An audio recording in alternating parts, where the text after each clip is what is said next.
৮ বছর। এই দীর্ঘ সময়ে স্বেচ্ছায় মিয়ানমারে ফিরে যাওয়া রোহিঙ্গার সংখ্যা কত জানেন? 0। একটা ভয়ঙ্কর মানবিক সংকটের ৮ বছর পর আমরা সমাধানের প্রথম ধাপেই পুরোপুরি ব্যর্থ। আর এই সংকটটা কিন্তু এক জায়গায় থেমে নেই, এটা জীবন্ত, বলা যায় প্রত্যেকটা দিন এটা আরও জটিল আর ভয়ঙ্কর হয়ে উঠছে। আর সমাধানের পথগুলো একটা একটা করে বন্ধ হয়ে যাচ্ছে। এই মুহূর্তে বাংলাদেশের ক্যাম্পগুলোতে ১৩ লাখের বেশি রোহিঙ্গা বাস করছে। ভাবা যায়, এটা এখন পৃথিবীর সবচেয়ে বড় আর সবচেয়ে ঘন বসতিপূর্ণ শরণার্থী শিবিরগুলোর একটা। আর সংখ্যাটা কিন্তু বেড়েই চলেছে। ধারণা করা হচ্ছে শুধু ২০২৫ সালের মধ্যেই আরও প্রায় ১.৫ লাখ মানুষ এই শিবিরগুলোতে এসে যোগ দেবে। পরিস্থিতিটা আসলে নিয়ন্ত্রণের বাইরে চলে যাচ্ছে। তো সবচেয়ে বড় সমাধান হিসাবে বলা হয়েছিল প্রত্যাবাসনের কথা, মানে তাদের ঘরে ফেরার কথা। কিন্তু কেন সেই ফেরাটা একটা রাজনৈতিক বিভ্রম ছাড়া আর কিছুই হয়ে উঠল না? দেখুন, কাগজপত্রে কিন্তু বাংলাদেশ আর মিয়ানমারের মধ্যে বেশ কয়েকবার চুক্তিও হয়েছে। এই চুক্তিগুলো এক ধরনের মিথ্যা আশা তৈরি করে যে হ্যাঁ, সমাধান হয়তো হচ্ছে, কিন্তু বাস্তবতা একেবারে অন্যরকম। কেন এই প্রত্যাবাসন ব্যর্থ হলো? এর পেছনে আসলে ৪টা বড় কারণ আছে। ১. মিয়ানমার রোহিঙ্গাদের নাগরিকত্বই দিতে রাজি না। ২. ফিরে যাওয়ার পর যে তাদের জীবনের নিরাপত্তা থাকবে তার কোনো নিশ্চয়তা নেই। ৮৪% রোহিঙ্গা তো নিজেরাই বলছে তারা ফিরতে নিরাপদ বোধ করে না। আর সবচেয়ে বড় কথা হলো, রাখাইন রাজ্য এখন নিয়ন্ত্রণ করছে আরাকান আর্মি, যাদের বিরুদ্ধেও কিন্তু ভয়াবহ মানবাধিকার লঙ্ঘনের অভিযোগ আছে। বুঝতেই পারছেন, এই কারণগুলো শুধু কোনো নীতিগত ব্যর্থতা না, এগুলো আসলে লাখ লাখ মানুষের ঘরে ফেরার রাস্তাকে বলা যায় চিরদিনের জন্য বন্ধ করে দিচ্ছে।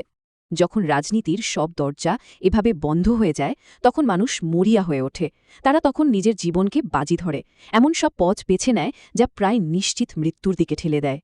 শকিং তথ্যটা হল, শুধু এই ২০২৪ সালে ৯,২০০-র বেশি রোহিঙ্গা জীবনের ঝুঁকি নিয়ে সমুদ্র পাড়ি দিয়েছে। গত এক দশকের মধ্যে এটা সর্বোচ্চ, মানে মাত্র ১ বছরই সংখ্যাটা দ্বিগুণ হয়ে গেছে। কিন্তু এর থেকেও মর্মান্তিক ব্যাপার হল, এই বিপজ্জনক যাত্রায় যারা সামিল হচ্ছে তাদের ৪০%ই শিশু। একটা পুরো প্রজন্ম আশ্রয়ের খোঁজে লিটারেলি সমুদ্রে ভেসে বেড়াচ্ছে। যারা এই ভয়ঙ্কর যাত্রা থেকে কোনোভাবে বেঁচে ফিরছে, তাদের জন্য কিন্তু কোনো সুখবর নেই। মালয়েশিয়া বা ইন্দোনেশিয়ার মতো দেশগুলো তাদের নৌকা ফিরিয়ে দিচ্ছে, মানে তাদের যাওয়ার মতো কোনো জায়গাই আর অবশিষ্ট নেই।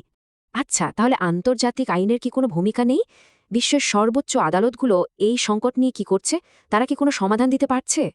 দেখুন, বিচারের চাকা ঘুরছে, তবে খুবই ধীরে। ২০১৯-এ ইন্টারন্যাশনাল ক্রিমিনাল কোর্ট বা আইসিসি তদন্ত শুরু করে। এরপর Gambia international court of justice অর্থাৎ আইসিজে তে সরাসরি মিয়ানমার রাষ্ট্রের বিরুদ্ধেই মামলা করে। আর একদম সম্প্রতি আইসিসির প্রসিকিউটর মিয়ানমারের সেনাপ্রধানের বিরুদ্ধে গ্রেপ্তারি পরোয়ানা জারির আবেদনও করেছেন। কিন্তু এই পুরো আইনি প্রক্রিয়ার মধ্যেই একটা বিরাট ফাঁক রয়ে গেছে। আসল সত্যিটা হলো, মিয়ানমার তো আইসিসির সদস্যই না। এর মানে কি দাঁড়ালো? এর মানে হলো, এই গ্রেফতারি পরোয়ানা জারি হলেও সেটাকে কার্যকর করা প্রায় অসম্ভব একটা ব্যাপার। এর ফলে যেটা হচ্ছে, আন্তর্জাতিক বিচার ব্যবস্থা এই ক্ষেত্রে প্রায় ক্ষমতাহীন হয়ে পড়েছে। আর ন্যায় বিচার সেটা একটা দূরের স্বপ্ন হয়েই থেকে যাচ্ছে। তাহলে ভবিষ্যৎটা কি?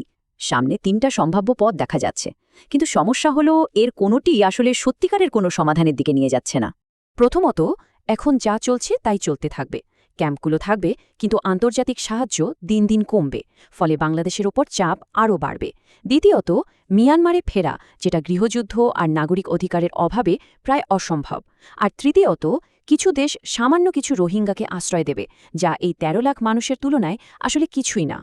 একদিকে ক্যাম্পগুলোতে সাহায্য কমছে, অন্যদিকে সীমান্তে উত্তেজনা বাড়ছে। এখন প্রশ্নটা হলো, এই মানবিক সংকট কি শেষ পর্যন্ত বাংলাদেশ আর মিয়ানমারের মধ্যে একটা আঞ্চলিক যুদ্ধের দিকে মোড় নেবে? এই সব রাজনৈতিক আর সামরিক সমীকরণের একদম কেন্দ্রে কিন্তু একটা খুব সাধারণ মানবিক প্রশ্ন রয়ে গেছে। একটা শিশুর প্রশ্ন, যার কোনো দেশ নেই, কোনো পরিচয় নেই। যে শিশুটার জন্মই হলো একটা শরণার্থী শিবিরে, যার কোনো পাসপোর্ট নেই, কোনো দেশ নেই, তার পরিচয়টা আসলে কি? রোহিঙ্গা ক্রাইসিস টপিকে আমাদের আজকে ৫টি ভিডিও সম্পূর্ণ হলো, যার মাধ্যমে আমরা রোহিঙ্গা সমস্যাটিকে শুরু থেকে শেষ পর্যন্ত আলোচনা করার চেষ্টা করেছি। আশা করি সম্পূর্ণ প্লেলিস্ট দেখবেন।